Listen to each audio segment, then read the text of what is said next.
Hey guys, I'm reviewing another one of these rechargeable wireless light strips. This one in particular has the feature of being angleable, and you get the option of two sensor modes, a daytime mode and a nighttime mode. So if you put this in a location where it could usually be bright during the day, it will preserve your battery. If you put it on daytime mode, that it will only turn on if there's motion sensing. Another interesting feature that I've never seen really on any of the light strips that I've tested before, and I've definitely tested quite a few, is the option to be actually hardwired so that you can preserve the inbuilt rechargeable battery. So if you know that you're going to mount this in a permanent location and have it there all the time, you don't think you will ever move it to somewhere else, you can hardwire it down to a power outlet, and then you don't have to worry about removing it from the mount and then recharging it every so often.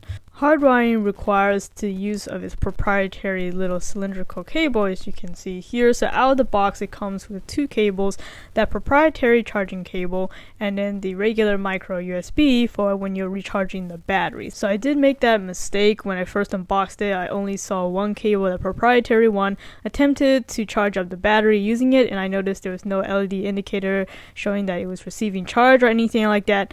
I looked at the instruction manual and then realized there were actually two ports on this thing. So you can see on the other end, kind of tucked away in the back, is where you would plug in the micro USB, and then when that is charging properly, you will get that LED notification showing that it's receiving charge and also a change in color when the light strip is fully charged. Personally, I think that the hardwire option should not have been a proprietary cable, just because you never know how far away the actual outlet's going to be. If you wanted to hardwire it, it would make more sense in my opinion to have a switch, to have the proprietary cable be the one for recharging and then the micro USB to be the one for hardwiring, so you can switch out to a longer micro USB if you needed to.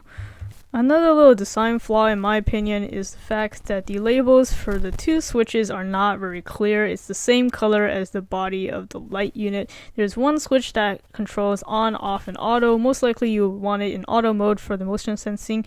On is just straight on all the time, off is obviously off all the time, and then the other switch is for the daytime and nighttime mode. Again, it's kind of hard to even see on camera these indications just because it's blended into the body of the unit. Now in terms of the mounting options, right out of the box you get some screws that you can use to permanently affix this to a structural part of your house, or if you're not too permanent about the mounting, you can use the adhesive pad with a proprietary plastic protruding part that you would slide in and out of the actual mounting bracket.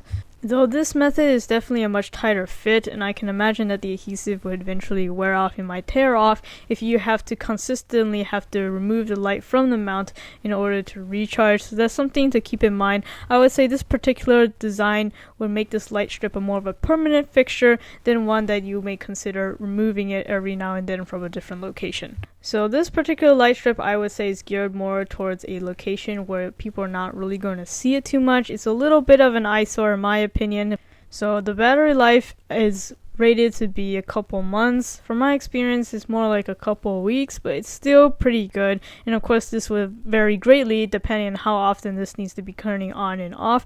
In particular, I think the daytime mode is really beneficial to saving battery life, just because the light would only turn on if it's in a dark situation and if it detects motion. And its motion detection range is appropriate. It won't turn on if you're too far away, and it will turn on for a good period of time even if there is no motion, just so you don't have to be constantly moving to have the light on, and then it'll shut off appropriately after a certain period of time of inactivity anyways. So if everything that I talked about seems to fit your needs, as usual I have the product link in the description so you guys can check it out for yourselves.